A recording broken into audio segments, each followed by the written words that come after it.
Hi everyone, Larry Satchwell here. Last week I made these Halloween cats out of wood, inspired by the DIY professor or Professor DIY, I'm not sure which. I left a link there and I really appreciate his inspiration. But today I want to try to make my version of what these might look like. I have no shortage of scrap wood. I found these 2x6s. I, I didn't even remember having them. They've got screw holes in them and some glue stuck on here, but I think I can work all around that. So this is my version of these scary cats.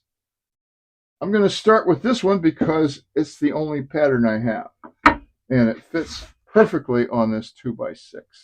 I think this one's a little less messed up, so I think I'll start with this one.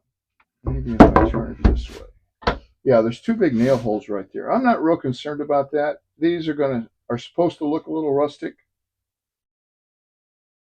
So I'm going to trace that. Now, with this, I'm going to use my bandsaw. Um, no way to get around it with my idea that I have in mind. So I cut that one off, and now I want to use this one. This one I think I'm going to make a little squattier. So I'm going to trace the bottom half here. And then see if I can work in this head. On this cat, I'm going to try to make it very tall. So I'm going to, once again, do the lower half.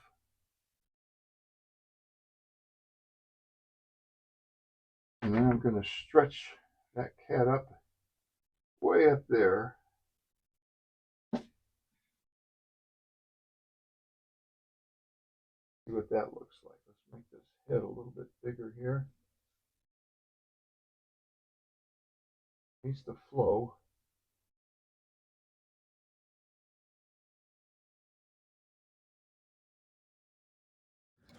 Essentially, I'm going to be making a bandsaw box. So I want to cut the front and the back off first. While it's still square, it would be really dangerous to try to cut the front and back off once it is cut out into its rounded shape.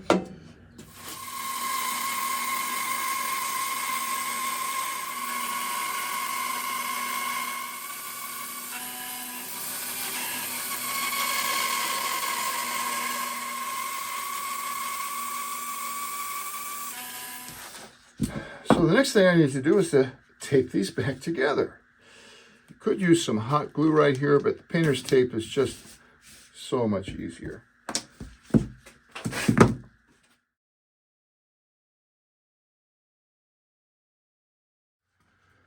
So it's back to the bandsaw, this time with a much smaller blade.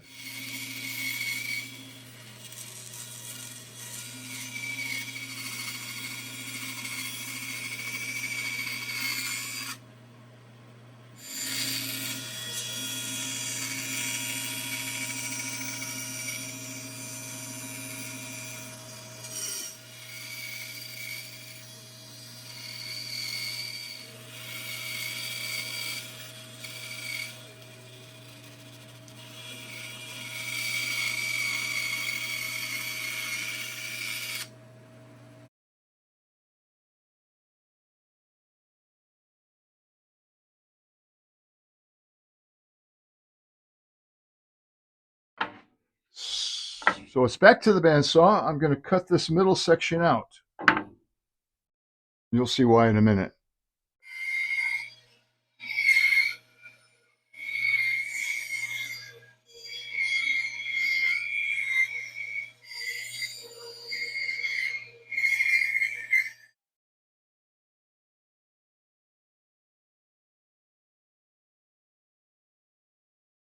So at this point, I need to decide which is the front and which is the back, and that will determine uh, just which direction they're facing. So I think I don't want them facing all the same direction. Maybe something like that. So this is going to be the front. So that's going to go on there. That'll be the front.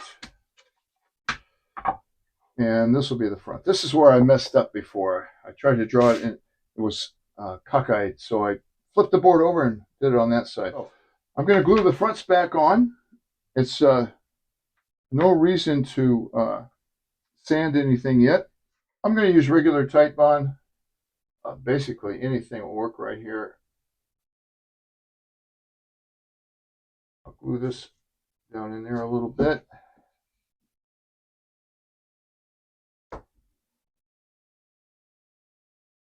Go ahead and get all three of them glued up here and mess my finger up one time.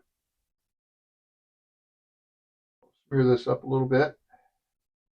This is where you want to try to line them up as best as possible. It'll save you a lot of time in sanding.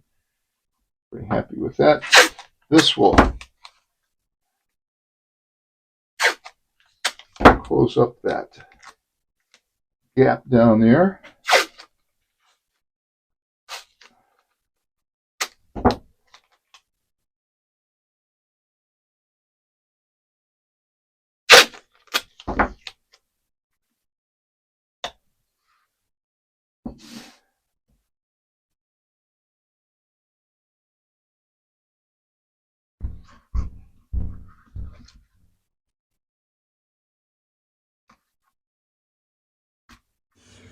So I got a wet rag and cleaned most of the glue off, and I'll put some weights on here. Put one down here. I put the tape on there to keep them from shifting. This one has shifted a little bit.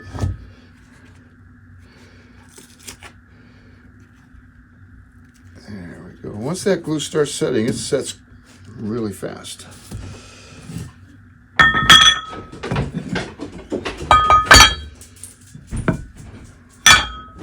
That should do it.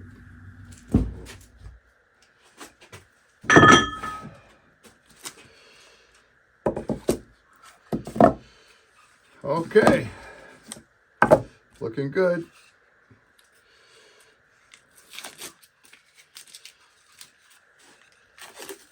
Okay, so it's time to add the backs to these. And again, I want to be very careful to line up to minimize the amount of sanding I have to do. So I've got this ear well lined up.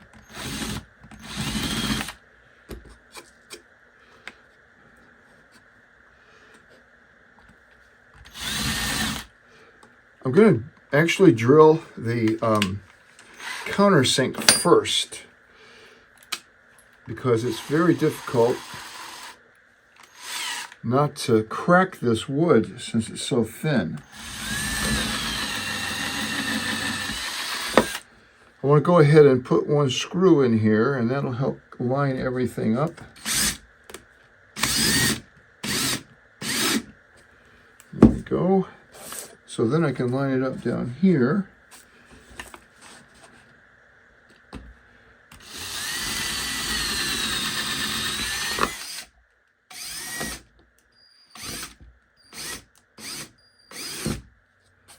So once I have those two lined up, I can go ahead and drill the rest of these. So the next step is to get all these sanded smooth here so I can paint them. And of course I know the front and the back now because of the screws. It's going to look just like that.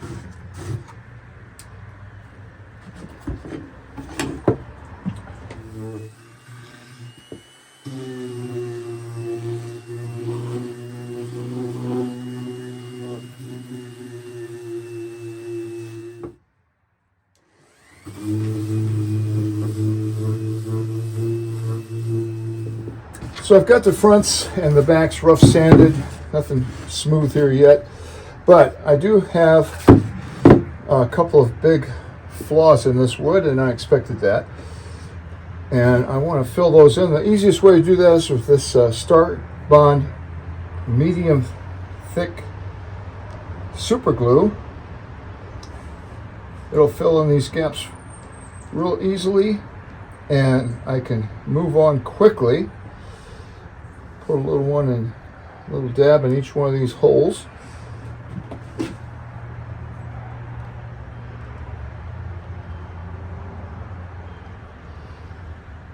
I keep this in the freezer, so it's a little slow to come out. This is an accelerator. Just takes a splash, and that will instantly dry this glue. If there were gigantic holes, you can also use baking soda and CA glue, and it forms a rock hard surface. So I have all these cutoffs left, and here's the deal I've made with myself. Once I cut a scrap piece of lumber and use it for an activity, I don't put it back. So all of these are going to be tossed out if I don't use them. But I thought this one would make a cool little tail right here, kind of like the one I had up there. So I'm going to put that on there. To sand the edges of these, I'm going to use my Win oscillating sander here.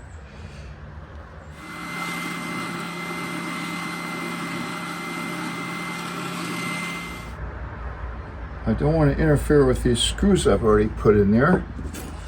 And I don't think I will if I put this right here. Give that a squirt of accelerator.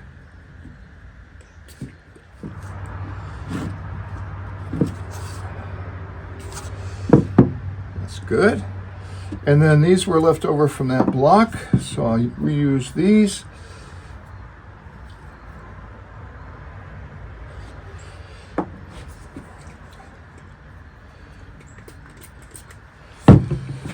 Make sure this is flat.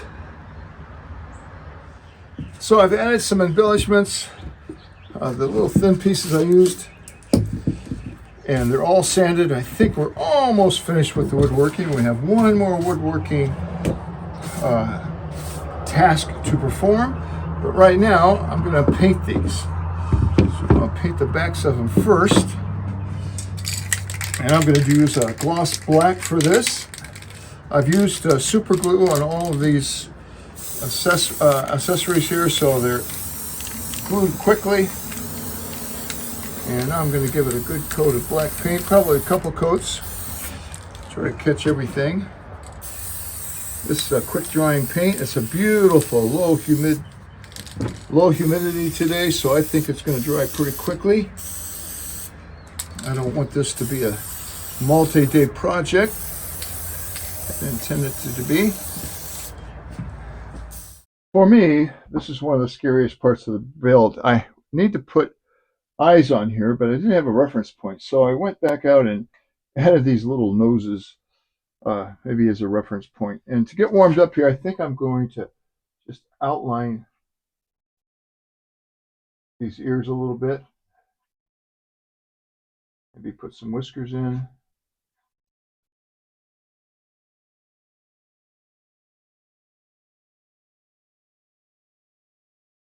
And now for the hard part, these eyes. I want to make them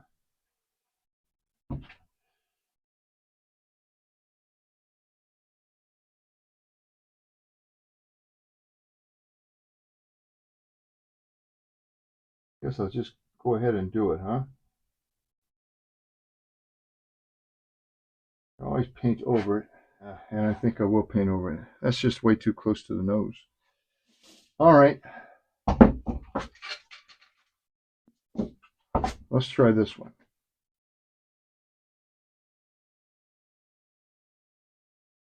I think the more I mess with it, the more worse it's going to look. But let me try the next one.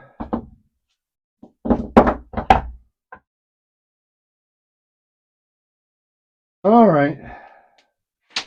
I'm going to go paint these two again and try it again. So I've decided to live with this one. So here's what I'm going to do.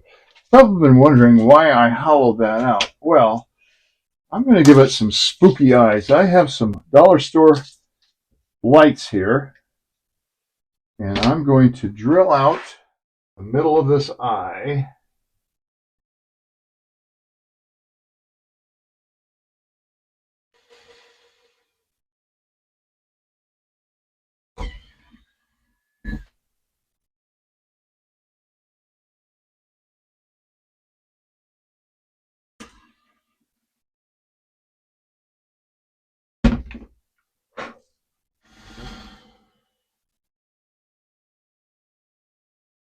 So now I can thread Christmas lights through here. I think this hole is about 1/4 of an inch, maybe a little bit bigger. I didn't even pay attention to what drill bit I was using. Maybe on the next couple I'll use a little bit different drill bit, a little bigger. Break these lights as they go through. There we go. Got it. Just like I want it.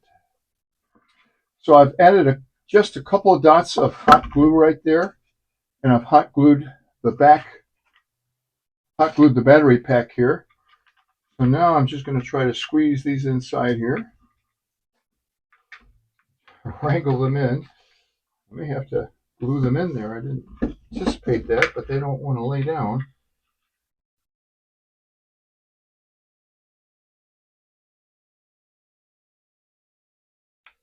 Maybe that'll get it. I'm sticking out here.